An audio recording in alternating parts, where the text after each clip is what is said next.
Good afternoon, everyone. Welcome to the Mental Health Awareness Initiative. And today we have a lovely guest from Kuwait, Mrs. Iram Chaudhary. She is a doctorate in clinical psychology.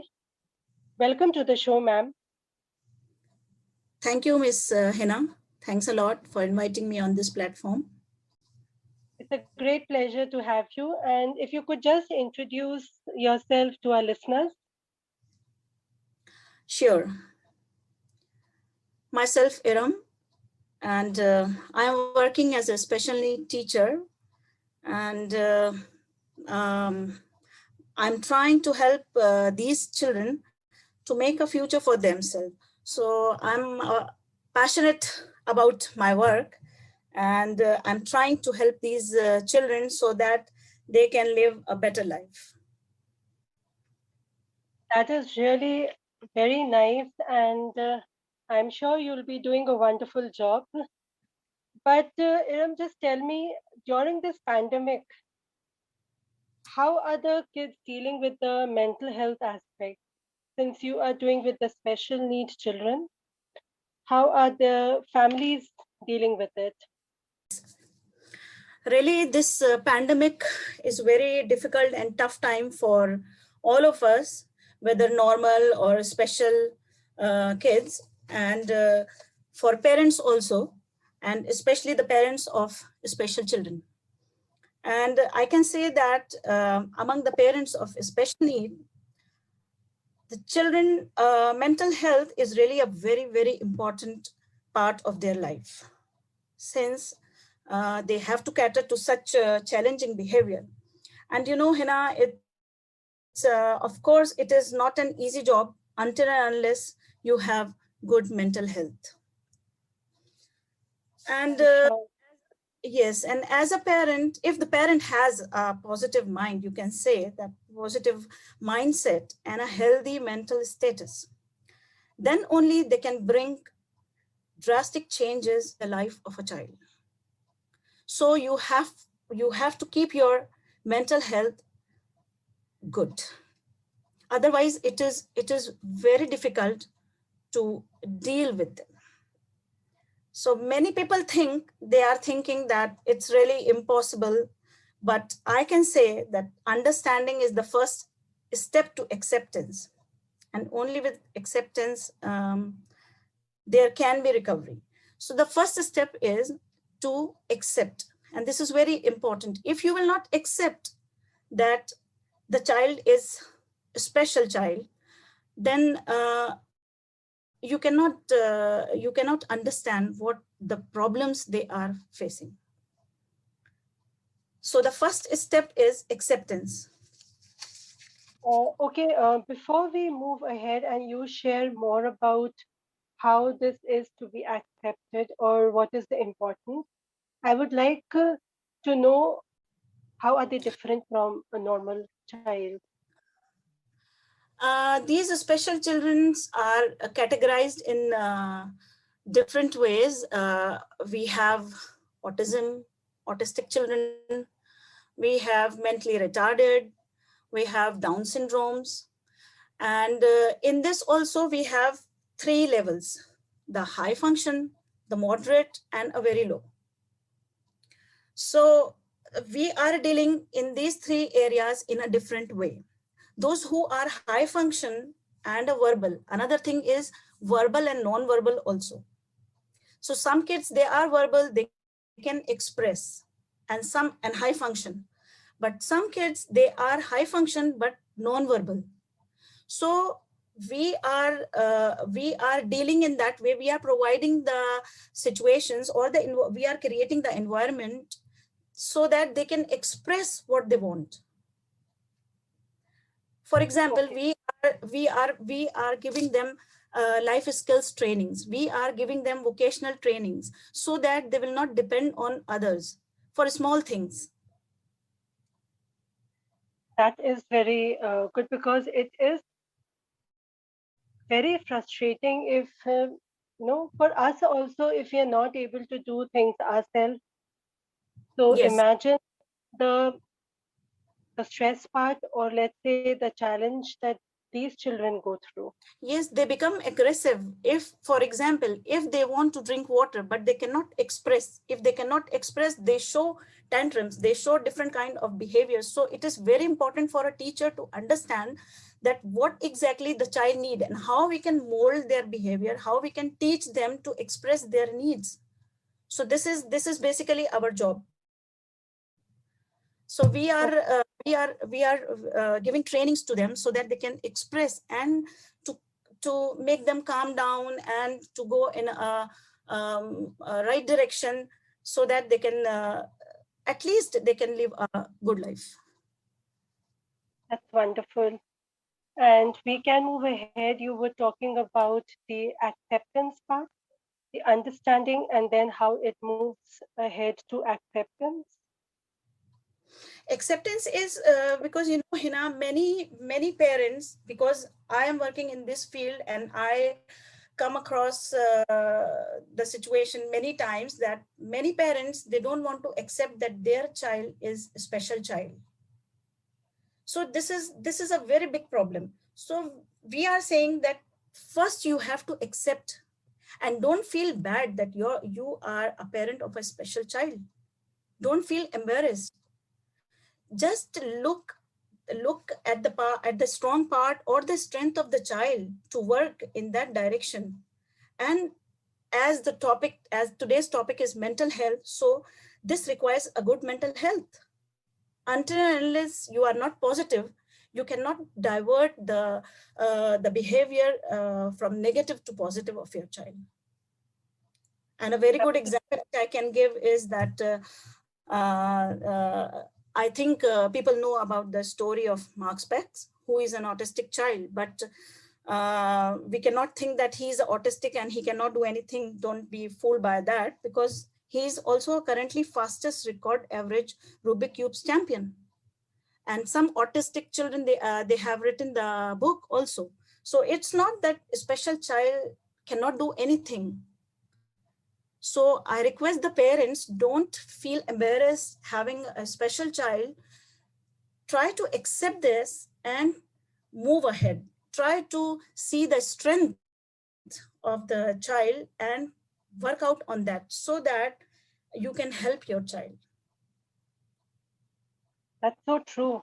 Because even in my understanding, like I have seen people, um, they don't accept and therefore they hide, and therefore the delay happens, wherein the proper guidance could be given from the early stage. Yes, early intervention is there. I know there is no cure, I can say, but early intervention is there. If you accept and bring your child in early days, it will really help out.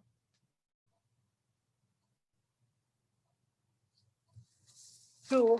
So, how do parents identify if they have a special child?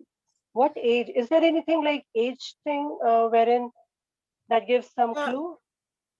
you know, for Down syndrome, we can have tests, and through physical appearance also Down syndrome child parents can understand that my child is a Down syndrome, because this is the disease through chromosomes, because of chromosomes.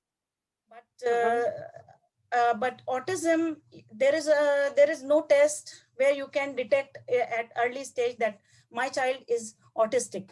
But there are some clues, or there is some kind of behavior which I think parents should pay more attention. For example, some children, they don't want to talk, they don't want to socialize, they are sitting just in a corner of a house or a room, and they are not you can say that connected to their brother and sister, or they don't like noise. If you are playing music, they put hands on their ears. So some unkind of unusual kind of behaviors are there. So parents should not ignore these things. They should take care of this and monitor. If they see any sign, any one or two signs also, they should keep an eye, observe more, and if they found more things are there, please consult the psychologist or the psychiatrist, so that they can help, they can make the test and give the clear picture of the child. Okay. So that is really helpful that you have shared, Dr. Ram, because this will tell the listeners, yes, they don't need to ignore anything which is not befitting their age, and take a call upon it as early as possible. Because, as Yes, you had rightly said, early yes, intervention will help the child to cope better. yes. Early intervention is very important, and we can make these child independent. And I have in my school where presently I'm working, I have the students who were studying here, and now after the training, after the vocational training and life skills training, these students are working in the same school in copy centers. They are doing the copying and they are distributing papers in the school, giving memos to different classes, and they are independent. They are not dependent on anyone, and they are taking their salaries. So they are very positive, and their mental health is very good. They are not thinking themselves that they are different from the normal kids. And we have to think that we don't consider them disabled, rather they are differently abled. So we should not use the term disabled kids. So they are differently abled, of course. They are different from others. They have the things which normal kids don't have. So This parents, is really an eye opener because people do hide, and even in the marketplace, or let's say a restaurant wherein we come across, as you have rightly said, differently abled children with their parents, the acceptance is still not there. Do you feel that way? yes, yes, you are right. That's why I put more stress on this word, that acceptance is necessary. Acceptance is the first step. So I even when I'm going out in a mall or in market or supermarket, I saw many people how they react when they see any special child there. So this should not be. So even though most people nowadays respect and empathize for special needs children, there are still many people around, you know, that who still consider as a taboo. So we should not that. We must understand that by doing this, we are not helping them, but rather I'm using ourselves at the exposure of their well-being. So we need to understand that it matters not what someone is born, but what they grow to be. That is more important. So this is not in one's hand who can make that this child like this or another child like that. So it's not like that. So it doesn't matter. What matter is how they grow, how they That's a develop. that's a beautiful thought that you have shared. Yes, it matters as to how we grow and develop and be independent, and we as a society need to accept each other the way they are. That is true. Yes. Anything else that you would like to share wherein you are working with such um, special kids, differently abled kids? Um, yes, I can share that when, because some people they, because as you know that this field is really very challenging. So everyone cannot jump into this field and go and work. It's really difficult. It's challenging, rather I will use the word instead of difficult. It's challenging. So from your inside, you have that potential, or I can say that obsession to work with these kids. So until and unless you don't have that, you cannot work. You will take stress. So try, if you want to do and come in this field, you should come with the positive energy, with a good mental health. Then only you will help. And you really, at the end of the day, when you see a smile on the face of these kids, you feel that I have done something today really good for them. That's so encouraging, to see people like you working so hard and selflessly to make or bring a smile in their life. That's wonderful. And since the last year, have you personally experienced anything which was challenging for you, and how did you cope? This pandemic is really a tough time for all, not for me only, but during this pandemic, especially at the time of lockdown, when we are not able to travel also, as uh, we are working whole year here, and then for 1 month or 2 months we go to our country, relax, meet everyone. So last year it was really difficult, and now also very difficult. And I was so, you can say that, frustrated, or my anger burst was come out, and aggressive, and more frustrated day by day. But when I go out in last August, and I resume my job, in the beginning I feel that okay, now I am free, and I went out, I can do slowly, everything I can do there, and I'm free. But slowly, when I talk to the people outside, and when they share their experiences, and they told us uh, what they faced during the pandemic, during the lockdown, I realized that my problems were not really problems, and that there were people who were in conditions for worse than mine. So I understood that my problems were only problem because of my negative mindset and disturbed mental health. But as I started going, and got connected and communicated with another people, and I make my mental health strong, and which helped me to look at the situation in a more positive way. And it also felt that felt more comfortable to help those people who are in distress, who are in problem, who cannot help themselves to come out in this pandemic with their problems. So I'm trying to help out those people, and really it gave me positive energy, and you can say a good mental health. I'm sure that your students would be missing you, and seeing you there again to interact with you would have been a real lifesaver for them. Yes, when they come back after a long holiday, and you won't imagine, Hina, when they see us, they hugged us, and and a smile. I will not forget that smile. That after almost a year, they come back to school. It So really gives, important. that smile gives us positive energy, I can say. That's really wonderful because, see, this topic is not touched by many people. Like during this awareness throughout the month that I have been interacting, special need children and somebody who's working with them, it's like I'm really grateful to you to accept the invitation on a very short notice also.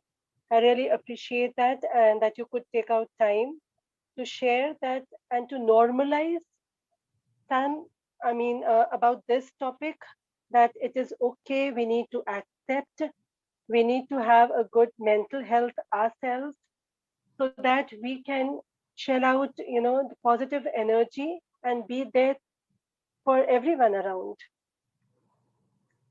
That's really nice. Thanks a lot. Uh, I will appreciate you. I will say thanks that you invited me on this platform, and I discuss uh, a few things with you. I hope this. Really, definitely, it will be helpful for all the listeners next time they come across such children or parents who are struggling with, sometimes to make their children calmer in Mhm. in a mall or somewhere, they will be more empathetic. I hope so. They should be. They should be. They should come out with some help, a helping hand to these parents. I'm sure they will now. After listening to you, I'm sure they will. So before we wind up, any last thing that you would like to tell to our listeners? This is the only thing, Hina, that I talked about in this. That first thing is that, as you said, that anywhere if they see any special child, don't make them feel disrespect, or they are useless for the society. Please be empathetic with them, empathize them, help them, make their parents feel that they have a differently able child rather than a disabled child.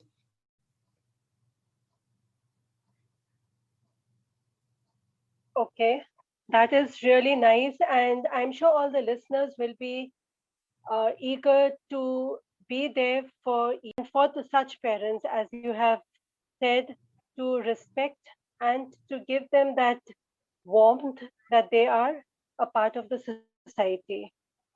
Yes, they are a part Uh, of a society. Thank you so much, Dr. Iram, for your time. And it's really a pleasure to know the inside story of how the work the psychologists like you are passionate about your work and how you work so hard to bring that smile on their face. It's really nice, and keep up the good work.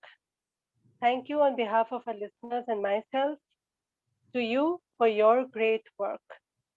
Thanks a lot, Hina. Thank you so much for inviting me here. Thanks. Thank you. Take care. Bye. Bye. With that positive note and creating that empathy in our hearts, I end the episode for the day. Hope to see you tomorrow with another episode. Till then, be safe. Bye.